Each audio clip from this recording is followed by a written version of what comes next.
我出咗 GIA 咧，幫客人拎翻粒石，順便咧講一講個流程俾大家知。其實我哋任何一個人咧都可以拎自己粒石去 GIA Lab 度做證書嘅。咁你哋可以首先去 GIA 嘅網站申請咗一個 personal account 先，因為佢要提供嘅資料咧都比較多嘅，例如你嘅身份證明文件啦、地址啊、信用卡資料等等。咁所以大家可以首先喺屋企做咗呢個流程先。有咗 GIA account 咧，我哋就可以隨時拎粒石去 GIA Lab 度做鑑定噶啦。大部分人做證書咧都想知道粒石嘅真假啦，咁但係咧冇一張證書咧就係幫你辨認真假嘅，咁所以大家咧就可以做一張 identification report。呢個 report 咧就會幫你驗你粒石係咩石，咁你就知道咧同你想象中嘅有冇出入啦。咁我自己就中意咧親身將粒石帶到去 GIA 九龍灣或者係中環嘅 lab 嗰度。但係咧大家如果真係抽唔到時間上去咧，都可以寄過去嘅。不過呢個流程就會多少少啦。大家需要喺個 account 裏面申請咗 print 咗一張紙出嚟，咁同埋咧 GIA 對嗰個 courier 啦、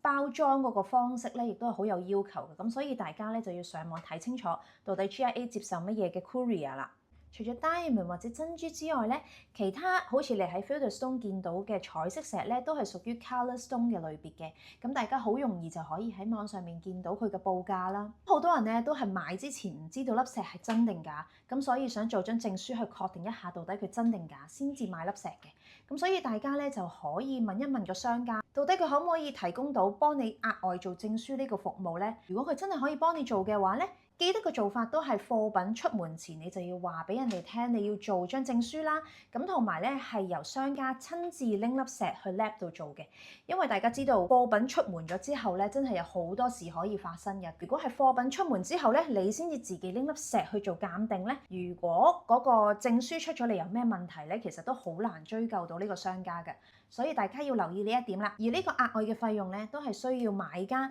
去承擔，同埋有啲商家可能要求你咧要俾晒全數，佢先至會幫你做嘅。咁呢個亦都係一個正常嘅程序嚟嘅。咁今次我哋幫客人拎咗粒捷克隕石去做 report 啦。咁呢個 report 裡面會有一張相同埋一啲粒石嘅資料啦，包括係重量、size、佢嘅外形同埋顏色等等。大家咧要叫商家幫你哋做 report咧，記得問佢哋攞齊粒石嘅尺寸同埋重量啦，因為我哋嘅 rough stone 就比較容易認個樣啦，咁但係出面嘅切割寶石咧，有機會咧個樣比較難認嘅。重量同埋尺寸除咗可以方便報價啦，亦都係保障你自己可以到時攞到 report 之後可以對翻粒石。不過咧，如果我哋拎去做證書嘅話，其實我哋係比較被動㗎。如果你真係比較趕時間嘅，要喺一啲特別嘅節日用到粒石嘅話咧，大家就真係要預多少少時間啦。如果大家咧仲有其他問題咧，就可以留言或者 DM 話我哋知㗎。